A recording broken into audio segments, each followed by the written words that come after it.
Assalamualaikum warahmatullahi wabarakatuh.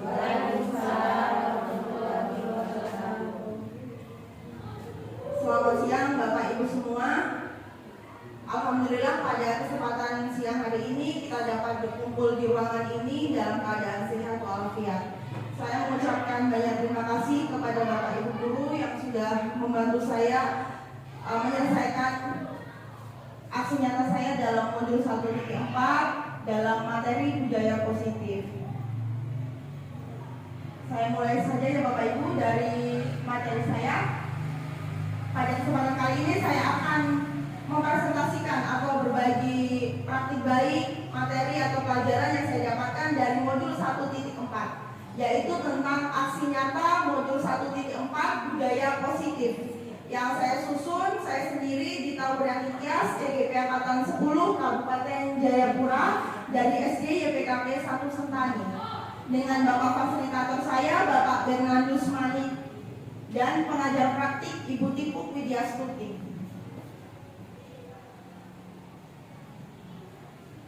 Di dalam konsep utama modul budaya positif, di situ terdapat materi yang saya dapatkan. Yang pertama tentang perubahan paradigma belajar, kedua disiplin positif, ketiga nilai-nilai kebajikan, keempat kebutuhan dasar manusia, kelima motivasi perilaku manusia, kelima posisi kontrol, restitusi, keyakinan kelas, dan segitiga restitusi.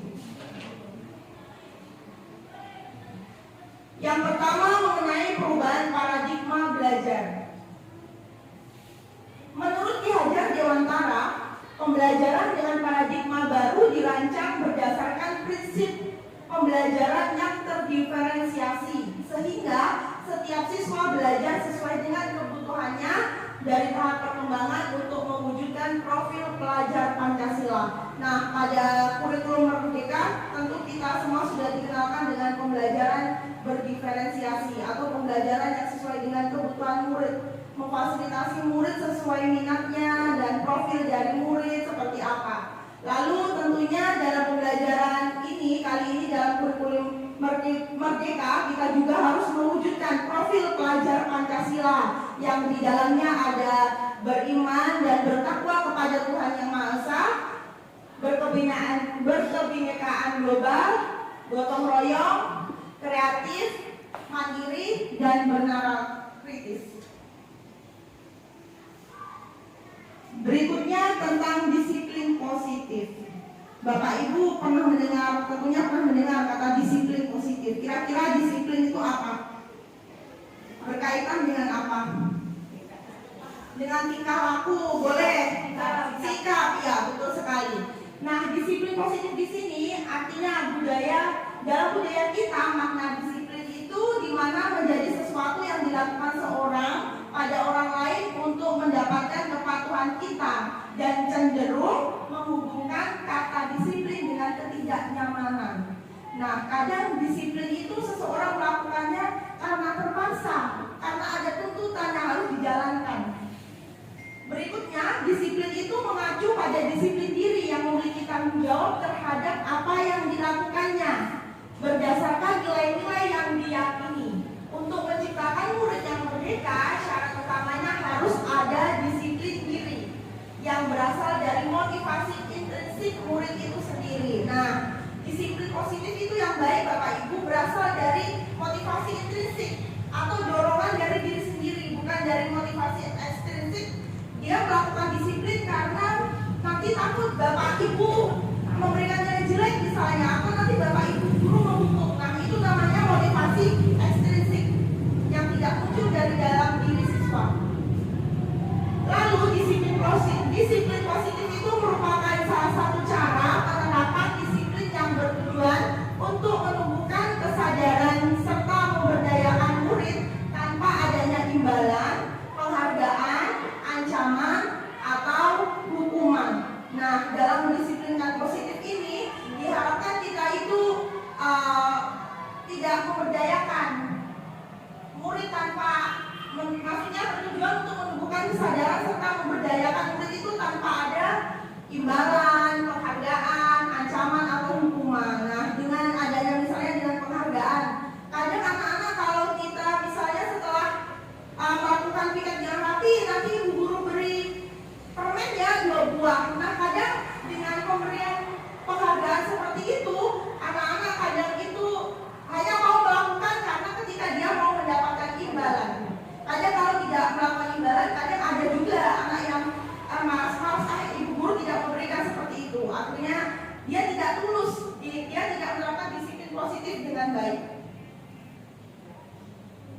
Berikutnya tentang nilai-nilai kebajikan. Nah, kalau mendengar kata kebajikan itu kira-kira berkaitan dengan apa Bapak Ibu? Nilai-nilai kebajikan. Kebajikan kira-kira berisi tentang ya, aturan yang bagaimana? Ya, yang berisi kebaikan di dalamnya. Budaya positif itu merupakan perwujudan dari nilai-nilai kebajikan yang universal. Jadi nilai kebajikan yang secara umum yang berpihak kepada murid sehingga mereka dapat berkembang menjadi pribadi yang berkarakter positif. Selain itu, sebagai upaya untuk menciptakan budaya positif, sekolah perlu menyediakan rasa aman dan nyaman agar murid dapat berpikir, bertindak dengan baik, dan menciptakan mereka merdeka belajar yang sesungguhnya. Nah, pada nilai-nilai kebajikan yang bersifat universal itu maksudnya contoh nilai kebajikan dari anak-anak yang datang tepat waktu. Berarti nilai kebajikannya di situ secara umum tentang berkaitan tentang apa kalau datang sekolah tepat waktu. Nah, betul sekali tentang disiplin. Yang itulah yang dinamakan nilai-nilai kebajikan secara universal. Berikutnya ini kebutuhan dasar manusia. Ini yang materi yang saya dapatkan yang menurut saya menarik sekali dan saya baru mempelajari atau mendalami materi pada saat saya mengikuti pendidikan guru penggerak ini tentang kebutuhan dasar manusia. Ternyata kebutuhan dasar manusia itu ada 5. Ada bertahan hidup, kasih sayang dan rasa diterima, tentang penguasaan, kebebasan dan kesenangan. Nah, contoh dari bertahan hidup itu berkaitan dengan kebutuhan fisik. Contohnya makanan, pakaian, tempat tinggal, keamanan, dan kesehatan. Misalnya bertahan hidup itu contohnya kalau di lingkungan sekolah, misalnya ada anak itu yang lupa tidak membawa bekal. Lupa tidak membawa bekal karena mamanya juga tidak menyiapkan. Dia buru-buru datang ke sekolah. Nah, ketika sampai di sekolah, anak itu mengambil bekal temannya. Nah, dari perilaku anak yang mengambil bekal temannya, berarti di situ ada kebutuhan dasar dia tentang bertahan hidup. Bertahan untuk apa? Agar dia mungkin kalau tidak mengambil bekal temannya, dia akan merasa lapar. Akhirnya dia mencari ide untuk memenuhi bertahan hidupnya, dia mengambil bekal temannya. Seperti itu contohnya. Yang kedua tentang kasih sayang dan rasa diterima. Rasa diterima itu maksudnya dalam hal ini rasa ada berisi tentang rasa diterima yang dipedulikan, berbagi, kerjasama dan menjadi bagian dalam kelompok. Nah, ketika tadi contohnya ada kasus anak yang lupa membawa bekal, kadang kan guru langsung bertindak memanggil anaknya, menanyakan kenapa kamu kok tidak membawa bekal, ditanyakan. Nah, dari pendekatan antara guru dengan siswa, berarti siswa ini sepertinya membutuhkan kasih sayang atau perhatian. Digali tadi permasalahannya seperti apa. Lalu tentang penguasaan. Penguasaan ini berkaitan dengan harga diri, keinginan untuk dianggap, memimpin, berprestasi, diakui dan didengar. Nah, tentunya di kelas kadang ada anak yang bersikap itu ingin berkuasa, ya, acuh sama temannya, pokoknya aku yang bisa, pokoknya aku yang menang. Nah, ini berkaitan dengan kebutuhan dasar tentang penguasaan. Berikutnya tentang kebebasan, yaitu mengenai mandiri, memiliki pilihan, mencoba hal baru, mampu mengendalikan arah dirinya. Contohnya kalau kebebasan, misalnya anak itu kadang dalam pembelajaran dia sibuk sendiri, misalnya kalau guru menjelaskan dia menulis, mungkin mereka tertariknya ke hal itu, dia mencari kebebasan, mencoba hal baru tentang apa yang sedang dikerjakan. Berikutnya kesenangan, contohnya mencari kesenangan dengan cara bermain dan tertawa. Nah, ketika pada contoh yang anak-anak mengambil bekal temannya tadi, ketika mungkin si anak itu merasa senang dengan sikap temannya yang kesal. Dengan kesal dia, kenapa kamu kok mengambil? Lah, dari sikap temannya yang merasa kesal, akhirnya dia puas ya. Dia puas, akhirnya dia menganggap kekesalan temannya itu kebutuhan kesenangan dia. Selanjutnya tentang motivasi perilaku manusia. Motivasi perilaku di sini maksudnya motivasi merupakan dorongan yang timbul pada diri seseorang secara sadar atau tidak sadar untuk melakukan sesuatu dengan tujuan tertentu. Nah, motivasi itu berarti dorongan dari dalam diri, harus ada motivasi sehingga ada muncul tujuan dan semangat dia untuk menuju ke tujuan tertentu. Motivasi perilaku manusia itu juga berkaitan dengan untuk menghindari ketidaknyamanan dan hukuman. Murid melakukan disiplin diri karena ia takut atau dihukum. Nah, fungsi dari motivasi perilaku manusia yaitu tadi menghindari ketidaknyamanan dan hukuman. Tetapi motivasi itu perlu kita ketahui ada motivasi ekstrinsik dan intrinsik. Kalau intrinsik itu dari dalam diri, ekstrinsik dari luar diri kita, ada dorongan dari orang luar. Nah, ketika untuk menghindari ketidaknyamanan dan hukuman, contohnya tadi kalau tidak kerja PR Bapak Ibu marah, motivasinya berarti dari ekstrinsik, motivasi ekstrinsik. Jadi dia mengerjakan PR hanya karena agar tidak mendapat marah dari Bapak Ibu guru. Berikutnya mendapatkan imbalan atau penghargaan dari orang lain. Nah, mendapatkan penghargaan atau imbalan dari orang lain ini juga termasuk ke dalam motivasi ekstrinsik. Karena dia didorong oleh sesuatu dari seseorang sehingga bukan motivasi yang timbul dari dalam dirinya. Berikutnya menghargai nilai-nilai kebajikan diri sendiri. Di sini murid melakukan disiplin diri karena sadar akan nilai kebajikan dari dalam dirinya. Nah, ketika murid sadar saya harus mengerjakan PR karena saya memerlukan ini agar saya mampu berprestasi contohnya. Jadi dia tanpa ada rangsangan dari luar dia sudah tertarik, ada keinginan dia untuk mengerjakan hal tersebut. Itu dinamakan motivasi intrinsik. Berikutnya ada materi tentang perbedaan hukuman, konsekuensi dan restitusi. Nah, di sini akan saya jelaskan tentang perbedaannya dari hukuman, konsekuensi dan restitusi. Hukuman itu biasa tidak terencana atau tiba-tiba. Contohnya pada hari Senin kita melihat ada anak yang tidak memakai topi. Nah, ketika kita melihat anak tidak memakai topi, kita kadang, saya sendiri juga begitu ya, spontan. Oh, berarti kamu nanti harus membuang sampah atau menyiram bunga yang ada di sana. Padahal sebelumnya aturan itu tidak ada. Jadi hukuman itu muncul secara tiba-tiba tanpa ada kesepakatan antara murid dengan guru. Dan hukuman itu juga bersifat satu arah atau sebelumnya tidak ada kesepakatannya yang baru saya bilang ini tadi. Jadi muncul tiba-tiba tanpa adanya kesepakatan antara murid dan guru. Berikutnya berupa hukuman fisik atau psikis. Nah, bisa dengan hukuman fisik, kadang mungkin kalau sekarang sudah tidak ada ya Bapak Ibu mencubit atau yang lainnya. Nah, berikutnya ada konsekuensi. Konsekuensi itu berdasarkan kesepakatan. Berdasarkan kesepakatan itu misalnya pada saat pelajaran olahraga. Misalnya si Adi datang terlambat.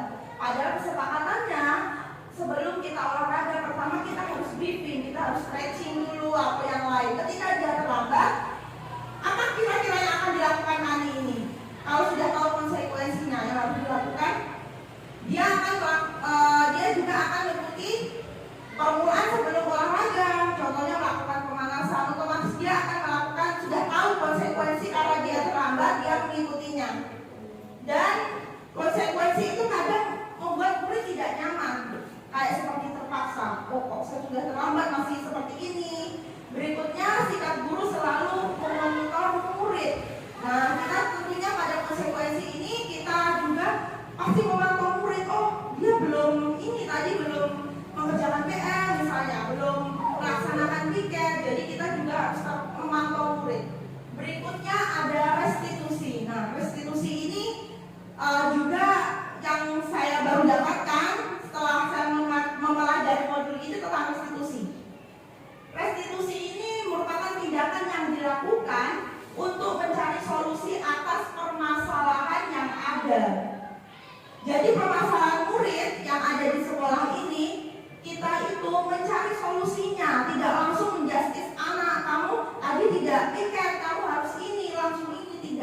Tetapi restitusi itu kita lebih melakukan pendekatan, ada kolaborasi kita dengan siswa untuk mencari solusinya. Lalu proses restitusi ini untuk membuat seorang agar bertindak lebih baik lagi. Jadi belum tentu kita menyelesaikan masalah yang dialami oleh siswa itu dengan hukuman atau konsekuensi seperti itu, belum tentu. Makanya dengan restitusi ini kita bisa melakukan pendekatan atau memantau perilaku siswa dengan lebih baik lagi dengan cara melakukan solusi bersama dengan siswa. Lalu di sini ada konsep disiplin dengan identitas gagal. Ada sebuah hukuman dan penghargaan. Jadi konsep disiplin ini ada konsep disiplin yang baik atau terlaksana dengan baik dan konsep disiplin dengan identitas gagal, artinya belum dapat terlaksana dengan baik. Contohnya konsep disiplin dengan identitas gagal yaitu berkaitan dengan hukuman. Contohnya yaitu menyakitkan. Hukuman itu dianggap menyakitkan karena belum tentu hukuman yang kita buat secara tiba-tiba disukai dengan murid. Kadang murid malah jengkel, ibu guru kok begini, bapak guru kok begini, padahal saya tadi alasannya bukan itu, tapi bapak ibu guru tiba-tiba menyuruh saya menghukum seperti ini dan tidak nyaman. Nah, dari murid itu sudah merasa tersakiti, akhirnya dia tidak nyaman dengan perilaku ibu guru atau bapak guru dengan dia, dan membuat murid itu takut serta murid menjadi rendah diri. Nah, murid menjadi rendah diri itu kadang dia malu, sudah tahu terlihat salah tetapi malah kita menghukum, bukan memberikan solusi atau motivasi lainnya. Berikutnya tentang penghargaan. Nah, penghargaan yang dimaksud itu penghargaan yang kadang mungkin masih kita sering lakukan. Contohnya memberi permen pada saat anak bisa menjawab pertanyaan. Ada lagi kita memberikan pensil misalnya kalau anak mendapatkan nilai mendapatkan nilai yang bagus. Nah, padahal penghargaan di sini itu dapat merusak hubungan. Kenapa dapat merusak hubungan? Karena kadang menimbulkan keirian dengan teman yang lain. Jadi misalnya si A mendapat nilai 80 dapat pensil, tetapi yang mendapat 60 padahal juga sudah berjuang keras belajar, tidak ada apresiasi. Akhirnya kadang kecemburuan atau keirian dengan teman itu bisa muncul. Dan penghargaan itu dapat mematikan kreativitas. Jadi kreativitas anak kadang tidak berkembang karena dia kadang menganggap saya begini saja, nanti ibu guru saya diberikan permen, saya diberikan pensil, misalnya seperti itu. Jadi dia tidak bisa meluangkan kreativitasnya dengan lebih. Dan penghargaan itu berarti menghukum bagi yang tidak mendapat ranking atau yang tidak mendapat penghargaan. Artinya menghukum yang tidak mendapat ranking ya seperti itu tadi, kayak merusak hubungan dan merasa dia menjadi rendah diri.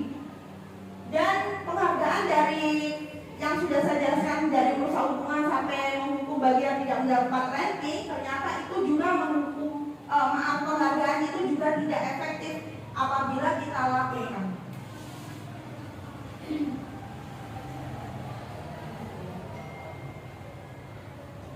Tetapi kadang di kelas saya sendiri sebelum mendapatkan materi ini juga masih menerapkan seperti itu penghargaan. Kadang anak yang bisa saya berikan pensil atau penghapus, tapi ternyata penghargaan itu juga ada dampak negatifnya. Belum tentu itu positif, anak jadi senang. Ternyata di belakangnya ada dampak-dampak yang lain. Mungkin bapak ibu masih ada yang berikan seperti itu, ada yang berikan ya tidak terasa, yang benar sekali tidak terasa kita ternyata dapat mematikan kreativitas anak. Solusi terbaiknya seperti apa? Nanti ya Bu setelah saya mencari menjelaskan. Nah, di sini contoh kasus yang berkaitan dengan konsep disiplin dari identitas yang gagal. Contohnya saya ambil di sini misalnya ada siswa yang sering tidak mengerjakan PR. Nah, contoh kasus ini diselesaikan dengan hukuman, konsekuensi dan restitusi. Pada hukuman Di sini mungkin tindakan yang guru lakukan yaitu guru menghukum siswa tersebut hormat di depan tiang bendera selama 10 menit. Itu yang hukuman yang tiba-tiba kita keluarkan dari mulut kita. Anak diberikan hukuman seperti itu. Kamu tidak kerja PR, makanya kamu harus berdiri di depan tiang bendera selama 10 menit. Ini contoh kasus identitas gagal. Lalu guru marah dan murid menjadi takut. Kadang ngomel-ngomel, bapak masih ini, cemberut, kadang sampai istirahat. Akhirnya anak kadang di kelas pun mau belajar, bu guru cemberut terus padahal saya sudah mengerjakan ulang. Kadang kita kan juga terbawa perasaan, anak pun juga tanpa kita sadari ternyata itu dapat membuat anak menjadi takut. Lalu ada juga konsekuensi. Di dalam ini konsekuensi yaitu guru memberikan konsekuensi untuk mengerjakan PR-nya setelah istirahat atau dikerjakan sebanyak 3 kali. Nah, karena tidak mengerjakan PR tadi, diberikan konsekuensi. Kamu nanti mengerjakan 3 kali. Kadang ada yang seperti itu. Lalu dalam konsekuensi ini, guru itu terkadang tegas dan siswa menghormati peraturan. Tetapi perlu diingat, konsekuensi ini kadang anak juga melakukan dengan terpaksa. Karena harus patuh dan menghormati peraturan yang sudah disepakati. Ada konsekuensinya. Dan mengenai permasalahan contoh kasus yang tidak mengerjakan PR tadi ketika di dalam restitusi. Nah, restitusi ini menurut saya puncak terbaik menyelesaikan kasus yang dialami siswa di sekolah, yaitu dengan guru menanyakan keyakinan keras dirinya dan membantu siswa untuk menyelesaikan masalah. Jadi tidak tiba-tiba kamu kerja 3 kali, kamu berdiri di tiang bendera, tidak. Tetapi anak kita dilatih, kita panggil, iya, kita cari tahu permasalahannya, mengapa seperti itu. Karena tentunya setiap permasalahan itu ada penyebabnya, mengapa bisa seperti itu. Nah, dari penyebab yang kita gali, kita mencari solusi. Anak diajak duduk bersama-sama. Bagaimana solusinya, lalu harus apa, seperti apa kamu ke depannya untuk memperbaiki hal tersebut. Di dalam restitusi juga guru terbuka dan siswa menghormati dirinya dan orang lain. Karena dengan kita mendekati siswa tentunya anak itu lebih terbuka, nyaman mengutarakan permasalahannya. Sehingga ada rasa dirinya itu dihormati. Ditanyakan, tidak langsung justice, begini tidak, digali dulu. Oh, kalau sudah dirikan itu tentunya kan anak merasa dihargai. Dan tentunya dia bisa memperbaiki perilakunya untuk yang lebih baik. Nah, berikutnya konsep disiplin dengan identitas sukses. Konsep disiplin dengan identitas sukses itu berkaitan juga dengan konsekuensi dan restitusi. Bedanya tadi kalau konsep disiplin dengan identitas gagal itu tadi ada apa Bapak Ibu? Ada hukuman. Nah, kalau identitas sukses ini hanya ada konsekuensi dan restitusi.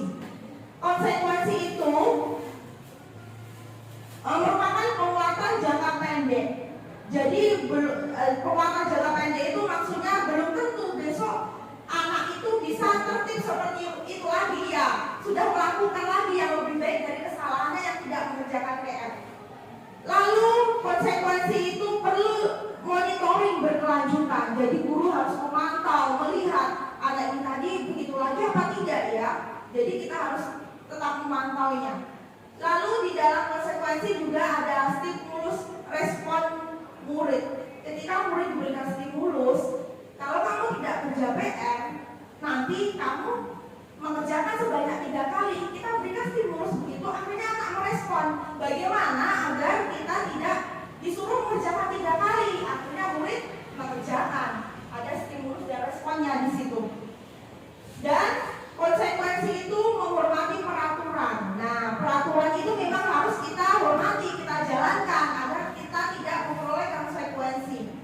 Lalu kehilangan waktu untuk merenungi masalah. Nah, karena konsekuensi itu kadang kesepakatan yang sudah dilakukan sebelumnya dan apa misalnya kalau tidak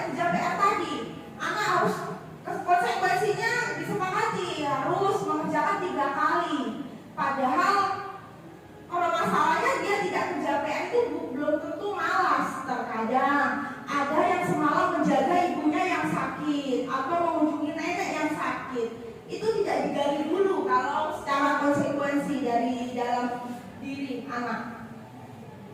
Konsep disiplin identitas sukses berkaitan juga lagi berikutnya dengan restitusi. Nah, dengan restitusi yang sudah saya jelaskan tadi, berarti di dalamnya itu murid merasa bertanggung jawab untuk perilakunya dan fokus pada pemecahan masalah jangka panjang.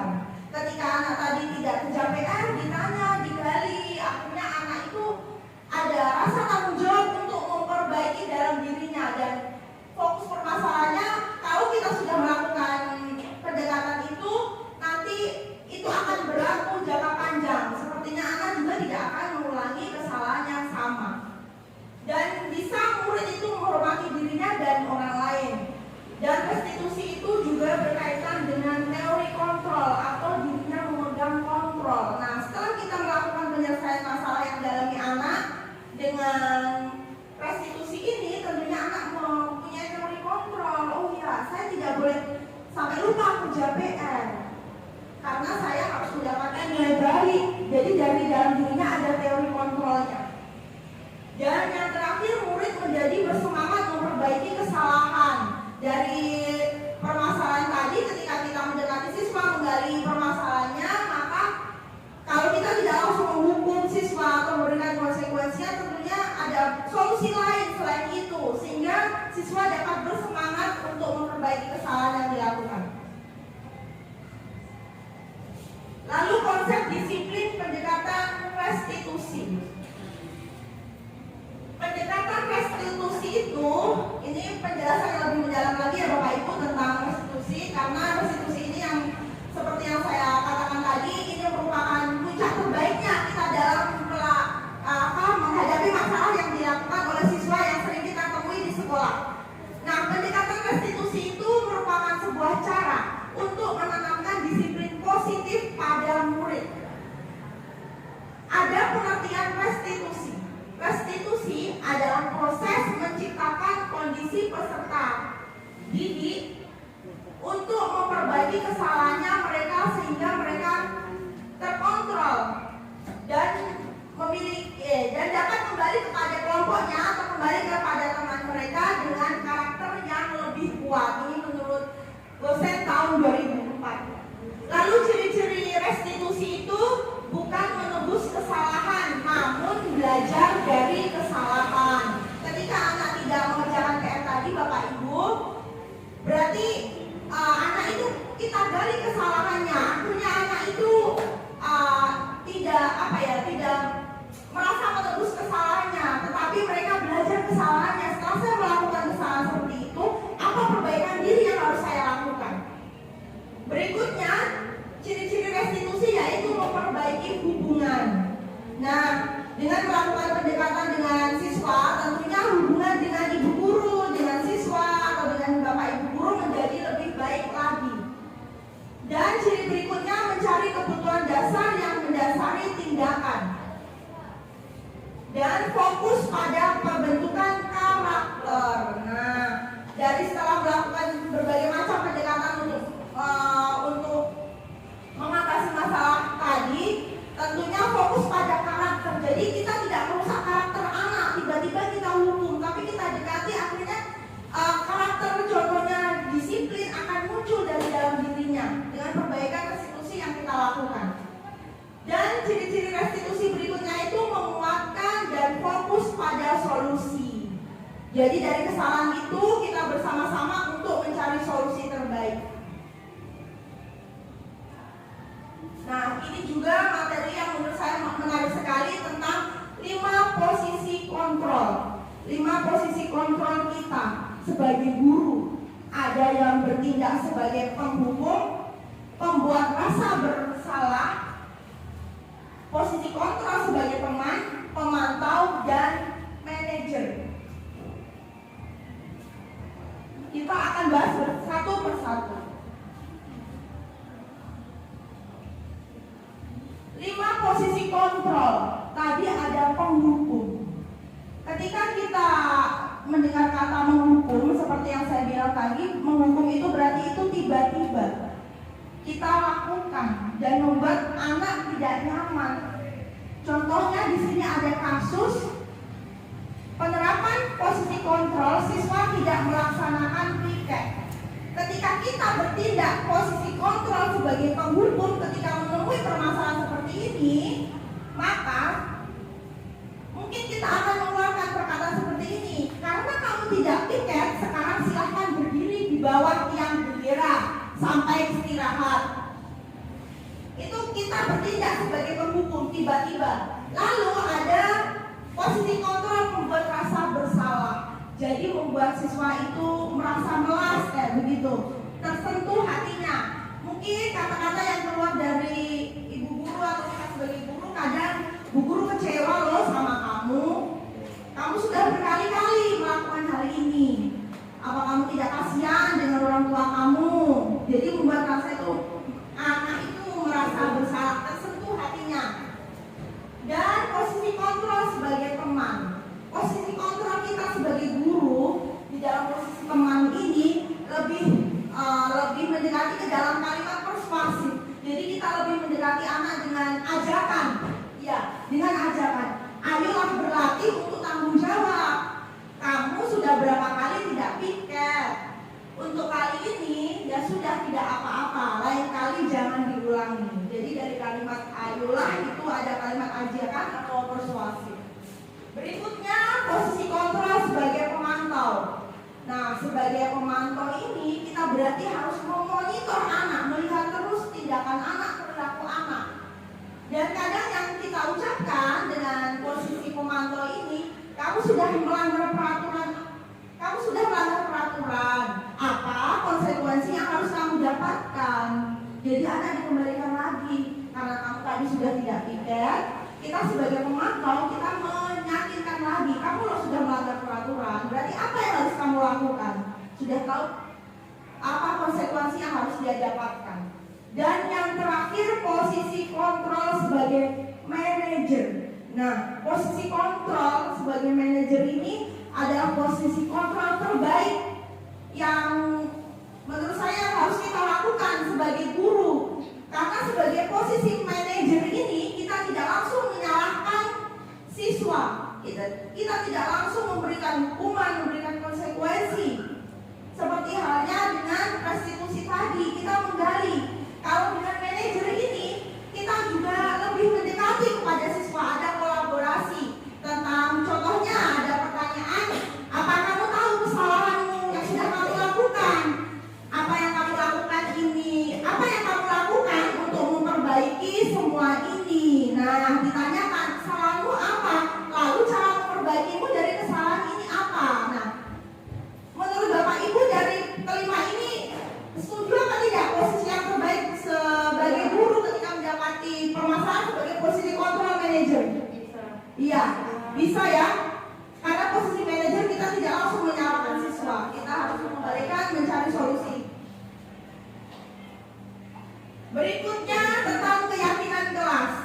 Nah, mengapa Bapak Ibu kira-kira mengapa kok keyakinan kelas bukan peraturan kelas? Apakah beda keyakinan dengan peraturan kelas?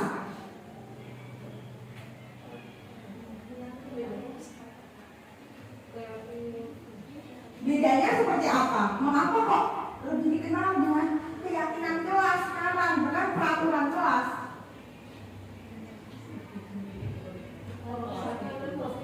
Diyakini, ya bisa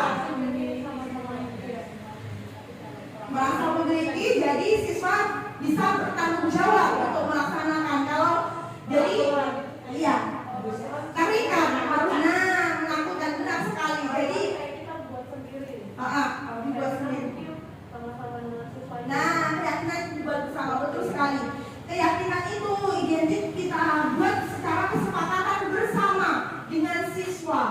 Dengan keyakinan kelas berarti seluruh warga kelas ini yakin. Dari keyakinan yang dia miliki, dia akhirnya bertanggung jawab untuk melakukan tindakan tersebut. Kalau peraturan kadang hanya dibuat oleh satu pihak tanpa ada kesepakatan dengan siswa. Akhirnya seperti yang dikatakan Bu Etin tadi, kadang anak merasa terikat kayak terpaksa. Ini bukan kesepakatan bersama.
keyakinan kelas masing-masing ya Bapak Ibu. Di sini saya jelaskan tentang cara pembentukan keyakinan kelas. Keyakinan kelas itu bersifat lebih abstrak daripada peraturan yang lebih rinci dan konkret. Maksudnya abstrak di sini contohnya peraturan kelas itu pertama disiplin waktu. Kalau disiplin waktu itu kan banyak maksudnya, harus datang tepat waktu. Terus apa lagi selain itu?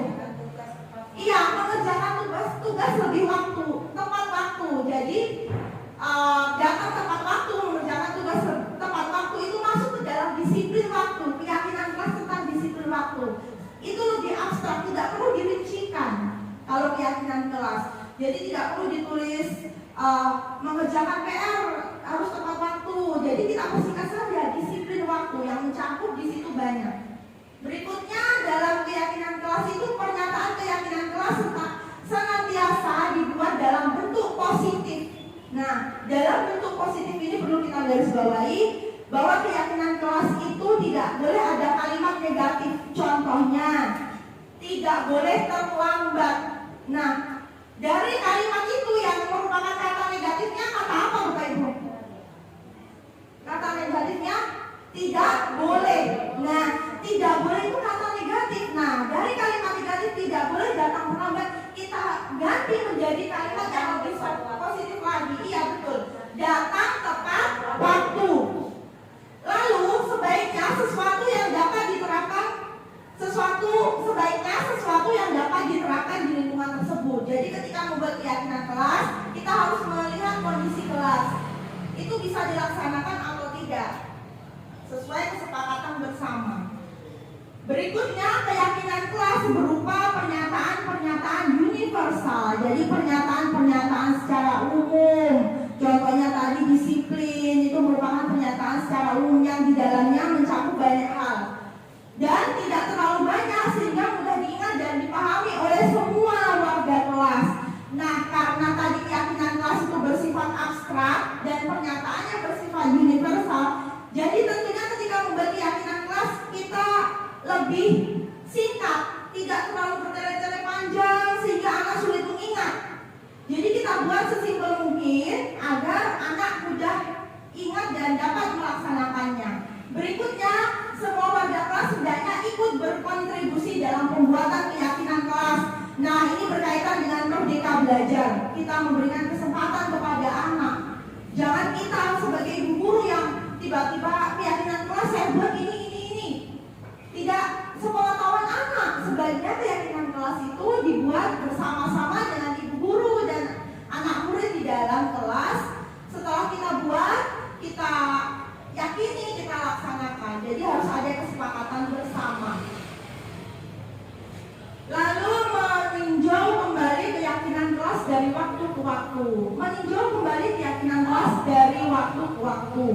Hal ini maksudnya keyakinan yang sudah kita buat, kita sebagai ibu guru atau wali kelas yang ada di dalamnya, kita juga tetap harus memonitor keyakinan kelas ini yang terlaksana baik mana, yang masih kurang maksimal mana. Dari refleksi yang kita lakukan, kita dapat mengambil tindakan untuk mengatasi masalah agar semua dapat terlaksana dari keyakinan yang sudah dibuat.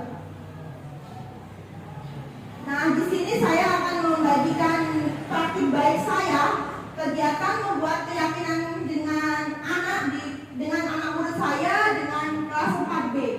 Kegiatan membuat keyakinan kelas 4B. Yang pertama, sebelum saya mengajak anak untuk membuat keyakinan kelas, saya beri penjelasan tentang keyakinan kelas dulu kepada anak. Apa sih itu keyakinan kelas?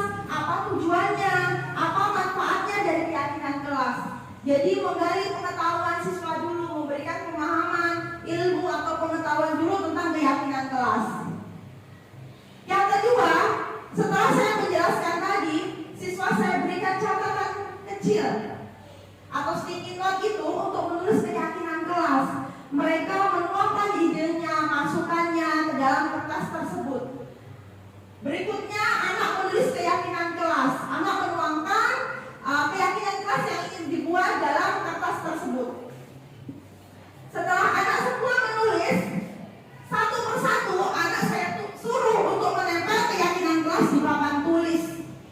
Dari seluruh anak saya suruh menempelkan. Lalu berikutnya ada proses seleksi keyakinan kelas bersama murid. Karena ada anak murid kan banyak ya Bapak Ibu. Tentunya ada keyakinan kelas mungkin yang ada yang sama atau yang kurang pas. Kita sebagai guru harus menseleksinya. Ingat, harus bersama murid seleksi ini juga, bukan kita putusin sendiri. Ini saya ambil buang, ini saya ambil, tidak saya gunakan, tidak. Jadi harus kita kembalikan musyawarah lagi bersama-sama dengan murid. Setelah proses seleksi keyakinan kelas bersama murid selesai, maka saya memilah-milah itu dan terbentuklah keyakinan kelas yang disepakati, yang sudah kita pilih, saya pilih bersama dengan anak-anak. Berikutnya, anak saya ajak mendesain keyakinan kelas menggunakan Canva. Di situ anak tertarik sekali. Kenapa Bu Guru ada bagus, gampang kita memilih ditulis keyakinan kelas, banyak contohnya, kita tinggal menulis. Di sini anak rasa tertarik dari keyakinan kelas yang mereka buat. Setelah mendesain itu, anak saya suruh menandatangani keyakinan kelas. Sebagai bentuk persetujuan dari seluruh siswa, anak saya suruh untuk tanda tangan ke depan satu persatu. Artinya kamu sudah menyetujui agar timbul rasa tanggung jawab dari dalam diri anak. Berikutnya saya menempel keyakinan kelas di dinding kelas agar menjadi pedoman dia, perhatian dia ketika berperilaku selama di sekolah atau di kelas. Nah, berikutnya ini tadi saya ulas lagi tentang segitiga restitusi. Seperti yang sudah saya jelaskan tadi, segitiga restitusi itu proses menciptakan kondisi bagi murid untuk memperbaiki kesalahan dari mereka sehingga mereka bisa kembali pada kelompok mereka dengan karakter yang lebih kuat menurut dosen tahun 2004. Nah, di dalam restitusi itu Bapak Ibu guru di sini ada namanya segitiga restitusi. Ini yang dinamakan segitiga restitusi. Segitiga restitusi itu adalah suatu proses dialog yang dilakukan oleh guru atau orang tua agar anak menjadi mandiri dan tanggung jawab. Hal yang ditekankan yaitu motivasi intrinsik, motivasi dari dalam diri siswa yang diharapkan dengan adanya hal tersebut dapat melahirkan kebiasaan positif yang akhirnya membentuk karakter murid. Dan di dalam segitiga restitusi itu terdapat 3 langkah yang harus kita lakukan untuk menstabilkan. Yang pertama yaitu menstabilkan identitas. 3 langkah segitiga restitusi itu menstabilkan identitas. Lalu ada validasi tindakan dan yang terakhir menanyakan keyakinan. Di dalam yang pertama kita bahas dulu tentang menstabilkan identitas. Dalam menstabilkan identitas itu kita semua tentunya akan melakukan yang terbaik yang selama bisa kita lakukan. Contohnya ada sebuah permasalahan. Di dalam menstabilkan identitas ini mungkin ada kalimat yang diutarakan dalam menstabilkan identitas. Jadi dalam segitiga restitusi tadi ada yang pertama yaitu menstabilkan identitas. Nah, di dalam menstabilkan identitas ini ada panduan atau kalimat yang harus kita utarakan untuk mengatasi masalah kepada murid. Contohnya, berbuat salah itu tidak apa-apa karena tidak ada semua manusia yang sempurna. Nah, jadi kita tidak langsung merendahkan diri siswa. Kita kayak membuat siswa itu nyaman, tentram, berbuat salah itu tidak apa-apa kok karena tidak ada manusia yang sempurna. Saya juga pernah melakukan seperti itu, Nak. Dan kita bisa menyelesaikan seperti ini. Terus contohnya lagi, di sini Bapak Ibu tidak mencari siapa yang salah, tetapi Bu Guru ingin membantu mencari solusi dari permasalahan ini. Lalu ada juga kamu berhak merasa begitu. Dan apakah kamu sudah menjadi teman yang baik buat dirimu sendiri? Jadi itu namanya menstabilkan identitas. Beberapa kalimat-kalimat yang bisa digunakan untuk menstabilkan identitas. Berikutnya dalam segitiga restitusi adalah validasi tindakan yang salah. Validasi tindakan yang salah itu artinya mengkonfirmasi ke siswa semua perilaku itu Jadi contohnya misalnya ada perbuatan salah kepada siswa, tentunya kesalahan itu ada alasannya mengapa bisa seperti itu. Dan pertanyaan yang disampaikan dalam validasi tindakan ini dengan nada yang menghakimi atau memojokkan. Pertanyaan yang disampaikan tidak dengan nada suara menghakimi atau memojokkan. Jadi dengan suara kita lemah lembut agar siswa nyaman, jujur, jangan kita kamu lagi kenapa begini lagi, langsung sudah anak mau jujur juga ibu guru sudah marah. Kalau kita lemah lembut, nah kenapa kamu seperti itu, kenapa kamu berbuat salah. Tapi kadang namanya manusia ya Bapak Ibu guru, kadang sudah tahu anak murid begitu, kita sudah bagaimana begitu ya. Lalu kalimat yang muncul dalam validasi tindakan itu, contohnya, padahal kamu bisa melakukan yang lebih buruk dan yang lebih baik dari ini ya. Kamu pasti punya alasan mengapa melakukan hal itu. Kita gali, kamu pasti punya alasan yang mengapa seperti itu. Dan kamu patut bangga pada dirimu sendiri karena kamu telah melindungi sesuatu yang penting buatmu. Kalimat berikutnya yang bisa kita utarakan yaitu kamu boleh mempertahankan sikap itu, tapi kamu harus menambahkan sikap yang baru, sikap yang lebih baik lagi apabila anak itu membuat kesalahan. Berikutnya dalam segitiga restitusi tahap berikutnya yang terakhir yaitu menanyakan keyakinan. Nah, menanyakan keyakinan itu seperti yang sudah saya bilang lebih muncul lebih ke dalam motivasi intrinsik. Kita semua memiliki motivasi intrinsik. Motivasi intrinsik dari dalam diri. Jadi dari kesalahan yang siswa buat, kita tanyakan keyakinan dari dalam diri siswa. Yang tadi pertama, kita semua memiliki motivasi intrinsik. Kedua, mengaitkan keyakinan dengan tindakan yang salah. Dari kedua tahap itu, ada kalimat yang diutarakan untuk menanyakan keyakinan. Contohnya, apa yang kita percaya sebagai kelas atau keluarga, apa nilai-nilai umum yang telah kita sepakati. Jadi contohnya, tadi kalau ada yang tidak mengerjakan PR, kita tanyakan keyakinan. Apa keyakinan kelas yang kamu langgar? Misalnya siswa menjawab, tidak disiplin, tidak tanggung jawab. Nah, apakah menjaga seperti itu?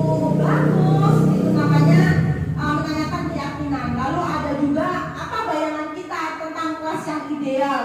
Ya, ketika kamu sudah melakukan tindakan yang salah, tidak mengerjakan PR, kelas kamu ideal tidak? Karena tidak ada kerjasama kekompakan, tindakan yang ada salah satu yang melanggar peraturan. Dan yang terakhir, kamu mau jadi orang yang seperti apa?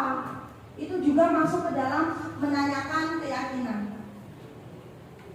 Nah, ini saya berbagi praktik baik tentang contoh penerapan segitiga restitusi yang sudah saya lakukan dengan siswa di kelas saya. Ini permasalahannya ada anak yang tidak mengerjakan PR, lalu dia marah dengan temannya memaksa untuk mengambil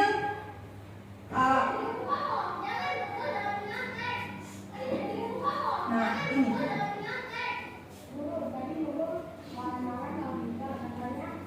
Nah, aduh.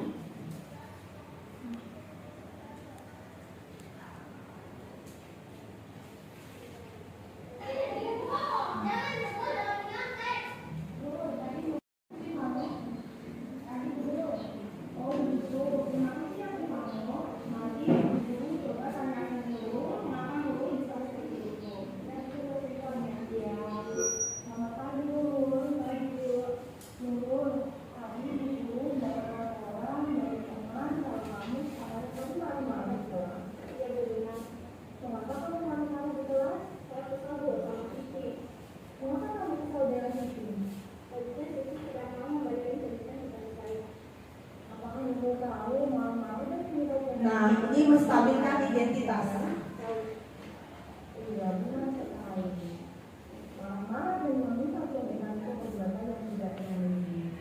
Setiap orang itu tentunya pernah membuat kesalahan. Begitu juga dengan ibu guru. Ibu guru juga pernah berbuat lupa, tidak mengerjakan tugas.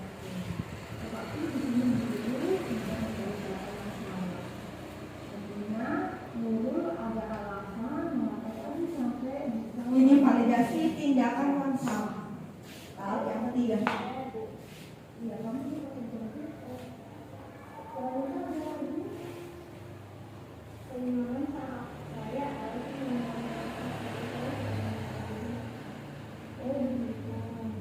Lain kali jangan ulangi lagi ya, Nur. Apakah kamu masih ingat dengan keyakinan kelas yang kita buat? Keyakinan kelas mana yang kamu langgar? Oh maaf ya, tadi berarti tahap yang kedua. Validasi tindakan, yang ketiga menanyakan keyakinan. Kamu seharusnya lebih disiplin di rumah sehingga bisa mengerjakan PR. Dan kamu juga harus selalu menghargai dengan teman, nggak bisa kamu salurkan dan saling membayangi dengan teman. Apakah disiplin dan saling membayangi itu penting? Penting. Iya, benar sekali. Lalu apakah kamu bisa memperbaiki menurut bagaimana Nurul bisa memperbaikinya? Minta maaf kepada dan tidak. Anak ditanya cara memperbaikinya seperti apa? Berikutnya jangan diulangi ya Nurul. Terima kasih Nurul. Nurul bisa kembali ke kelas. Nah, ini tadi contoh permasalahan siswa yang tidak mengerjakan PR dan marah-marah kepada temannya untuk meminta contekan kepada teman. Berikutnya ada juga contoh kasus tentang siswa yang terlambat ke sekolah. Di sini saya juga menerapkan segitiga restitusi untuk mengatasi permasalahan yang dialami siswa.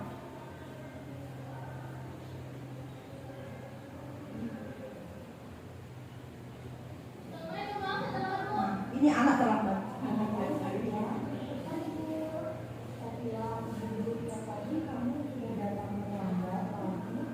Di sini ceritanya saya memanggil Sakila.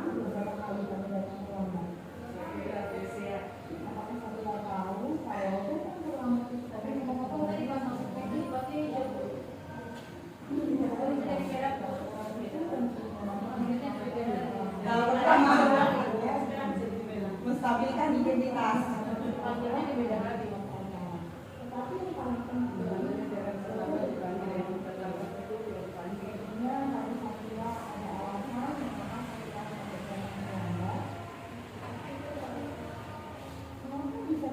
Tahap kedua, validasi tindakan yang salah.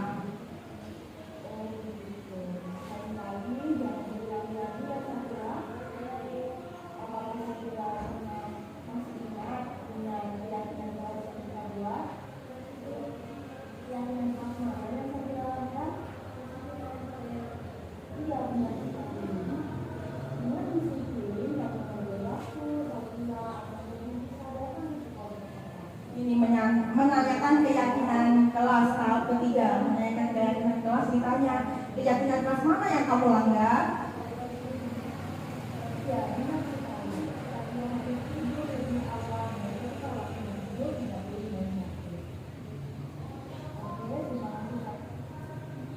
Nah, ini sudah selesai. Saya lakukan penyelesaian masalah menggunakan tahap segitiga restitusi. Berikutnya penutup. Nah, dari pemaparan materi penjelasan saya dari materi tentang disiplin positif itu, dalam penerapan disiplin positif hendaknya guru itu memiliki standar kepribadian, profesional dan sosial yang baik, di mana guru mampu merefleksikan dirinya dalam posisi kontrol saat ini. Jadi diharapkan kita dapat menerapkan kelima posisi kontrol yang sudah saya berikan penjelasan tadi ya Bapak Ibu. Dan selanjutnya bagaimana perjalanan dirinya sebagai among atau manajer yang menuntun murid-muridnya menjadi insan yang mandiri, merdeka dan bertanggung jawab. Nah, itu harapannya. Dari kita menerapkan posisi kontrol tadi, diharapkan kita juga dapat sebagai among atau manajer yang dapat menciptakan murid menjadi insan yang mandiri, merdeka, dan bertanggung jawab. Nah, demikian presentasi saya, pemaparan materi saya tentang disiplin positif. Sesi berikutnya saya mengharapkan saran, masukan, atau pertanyaan dari Bapak Ibu guru demi terlaksananya disiplin positif atau materi ini yang sudah saya sampaikan dapat menjadi lebih baik lagi. Mungkin ada teman-teman yang ingin memberikan pertanyaan atau saran. Ya Ibu Guru Sukasi, bagaimana Bu? Warahmatullahi wabarakatuh.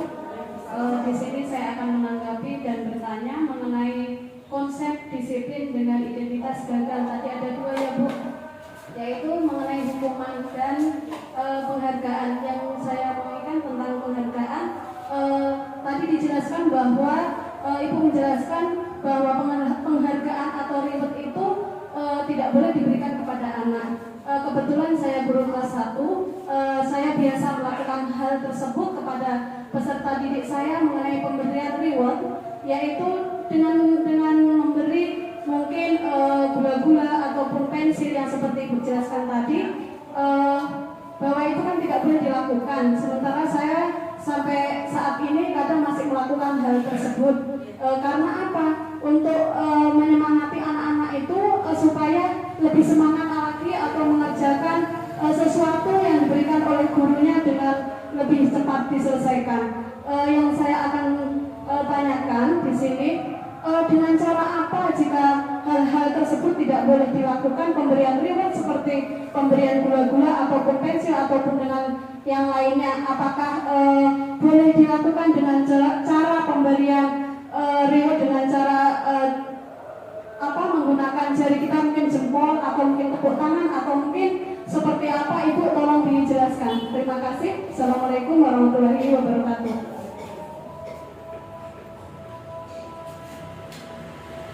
Terima kasih Bu Guru Sukarsi sudah memberikan pertanyaan yang sangat bagus sekali mengenai penghargaan tadi yang kita memberikan contohnya gula-gula atau pensil itu ternyata merupakan tindakan yang kurang bagus. Nah, bagaimana kalau kita masih memberikan penghargaan seperti jempol dan tepuk tangan seperti itu ya Bu Karsi? Ya, menurut saya perlu digarisbawahi penghargaan yang dimaksud di sini penghargaan berupa barang yang tidak boleh kita lakukan. Tetapi kalau seperti hanya penghargaan secara verbal atau dalam bentuk tindakan disimbolkan dengan jempol, kamu hebat, luar biasa, tepuk tangan misalnya seperti itu menurut saya penghargaan yang masih tetap kita bisa lakukan. Karena dengan penghargaan yang seperti itu, seperti jempol, tepuk tangan, itu juga dapat memotivasi siswa juga untuk dapat meningkatkan semangat siswa dalam belajar. Jadi hal-hal yang seperti itu, seperti jempol dan tepuk tangan tetap bisa dilakukan ya Ibu Guru Sukarsi. Ya, bagaimana Ibu? Bisa diterima? Ya, baik. Berikutnya mungkin ada Bapak Ibu Guru yang memberikan masukan, pertanyaan lagi, saya persilakan.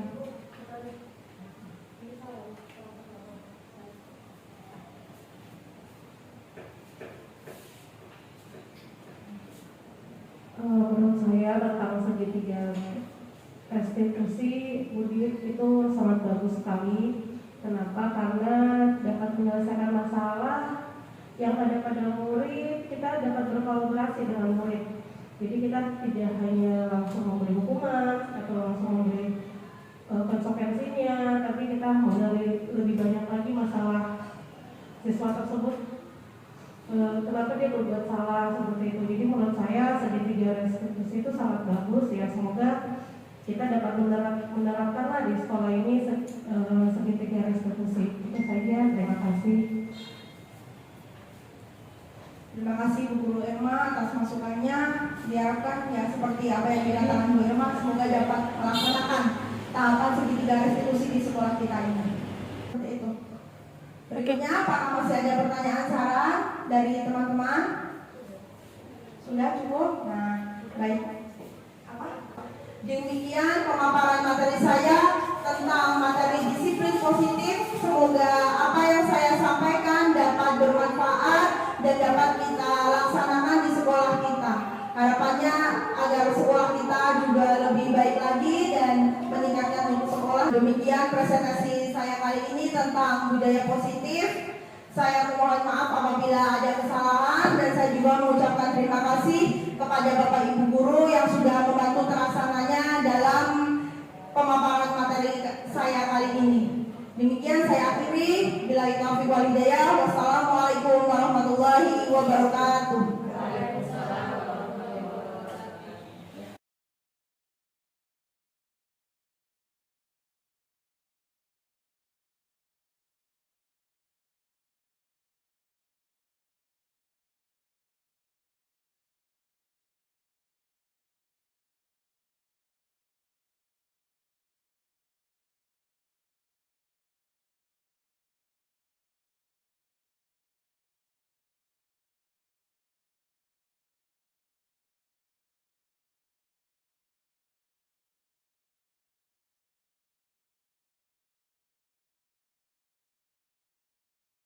Assalamualaikum warahmatullahi wabarakatuh. Nama saya Faras. Saya senang membuat kekenaan kelas bersama guru dan teman-temanku. Membuat saya lebih bertanggung jawab. Terima kasih. Assalamualaikum warahmatullahi wabarakatuh. Nama saya Vinda Maulidiyah. Saya sangat senang diajak berdiskusi membuat keyakinan kelas. Semoga kami lebih disiplin lagi. Terima kasih.